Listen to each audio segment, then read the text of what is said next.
Greg Combet, welcome to News 24. Thank you. You've mentioned in newspaper interviews since you took up your new job the question of improving productivity. It's one Tony Abbott mentioned at his speech today. It's something that the Reserve Bank governors mentioned often. Is there starting to be a consensus across politics and the public service about the need to do this? I think anyone who's a bit thoughtful about the economy and the challenges that the country faces in the future recognises that we've got to lift our productivity and competitiveness. And of course the government's been attending to that for some time, for example through significant investments in infrastructure and skills. Those two areas alone are very important for improving the productivity of the economy, but in my new role in the industry portfolio it's something that myself and Senator Evans, who's also the Minister for Higher Education, Science and Research, will be giving a lot of thought to. In what ways? What is possible in your portfolio to drive productivity growth?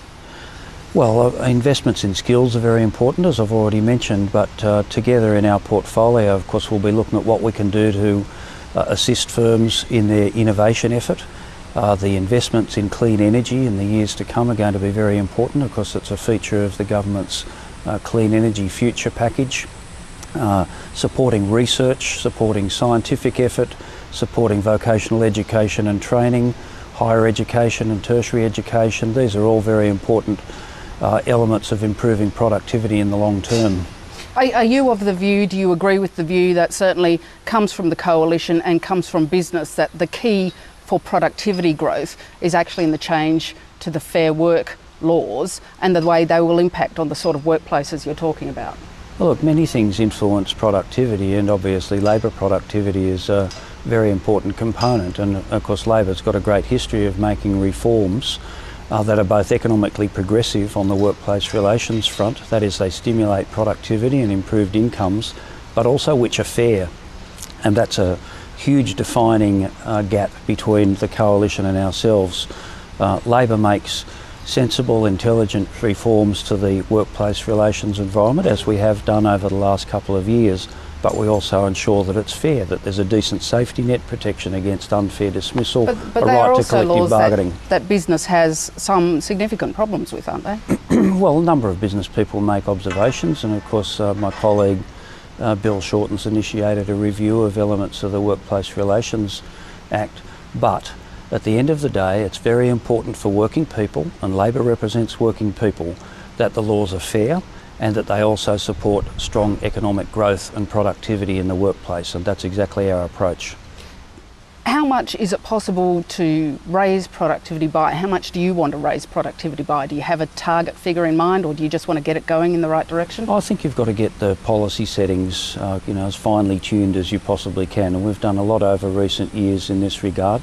But to even just consider a huge signal infrastructure investment in the form of the national broadband network and the productivity contribution that that can and will make for decades to come.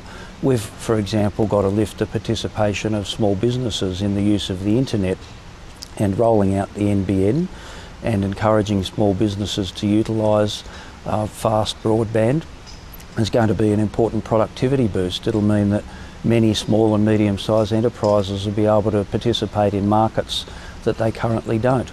And there's lots of areas where the NBN will be supportive, but transport infrastructure investments also very important, and as I said before, supporting skills development is a critical element too. You're also the Senior Minister now in charge of the manufacturing sector.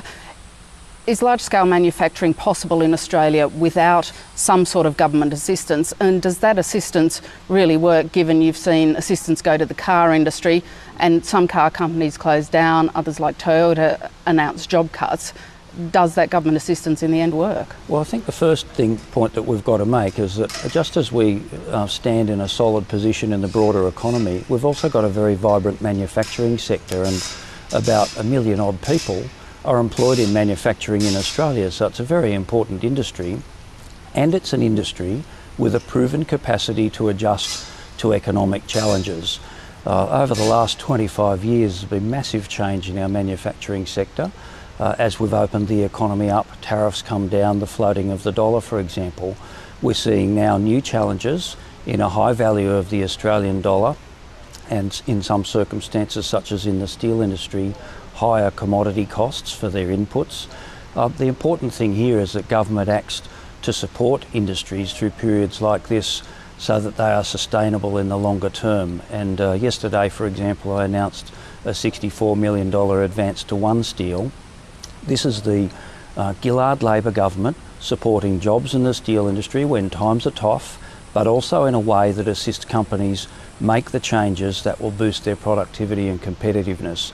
And the issue's very similar in the car industry.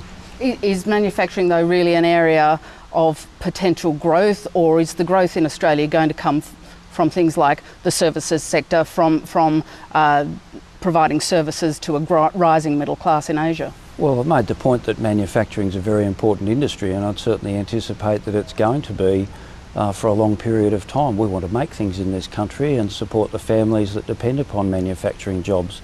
But there's always changes in the composition of the workforce. If we've learned anything over the last 30 odd years, those changes are certainly emphasising growth in the services sector, which is a good thing.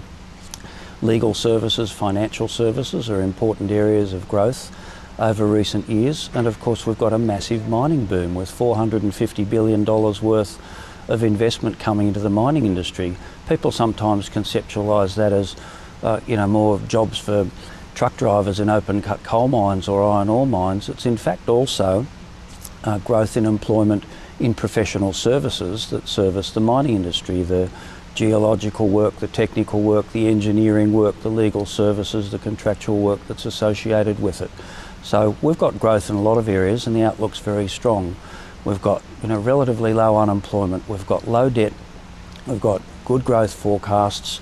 The economy's in a good position, but it does face a few challenges. The government also faces quite a number of challenges. Your competence is continually questioned, your trustworthiness is continually questioned.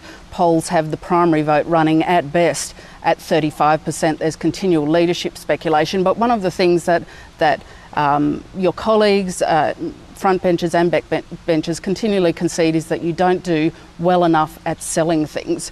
Has the government had a really good look at where it goes wrong, and do you know why you're not selling things as well as you could? Well, I guess I think in previous interviews I've traversed this ground a little bit as well, and that is we are doing great things for the future of this country and supporting working families throughout our society, supporting industries through difficult periods. And yes, criticisms have been made about our capacity to explain and argue the case. We're of course very mindful of the importance of doing that and will continue to do it. But there's also some fundamental truths that are sometimes lost in the political debate that goes on, and that is the important things that we are doing. Getting our economy ready for a cleaner energy future. It was only last month in Durban in South Africa, of course, when I represented the government, where it was agreed that a new treaty would be introduced internationally, agreed by every nation, to reduce emissions. We've got to start that work now. Our carbon pricing package will achieve that. A hugely important reform. Health reforms, infrastructure investments, national broadband network. There's a whole host of very important reforms that we are making that are for the benefit of the future of this country. But these criticisms are being acknowledged by members of your own party, of your own government. They're not necessarily just external criticisms. Do you know, do ministers know what they're not doing well, what has to be done better? Well, I'll certainly try my best to explain everything better, and so will all of my colleagues. And I understand the criticisms, but we're also doing very important things that are for the benefit of the future of this country, and that's the fundamental responsibility of government. I think what we've got on the other side of politics is a person who's a demonstrated wrecker, very negative, Mr. Abbott.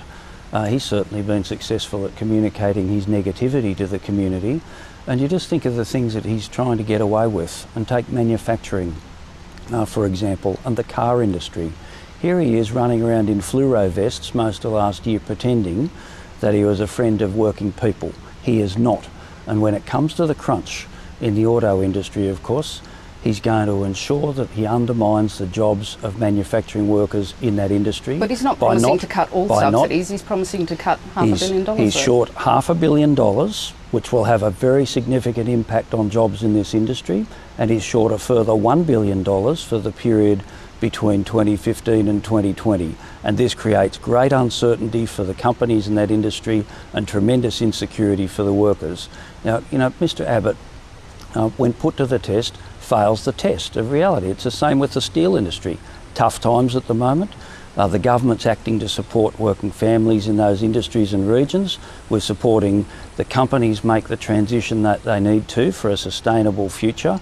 Where's Mr. Abbott? He votes against it. What will you regard as success in your new role? What is the thing you most want to achieve, or the things you most want to achieve?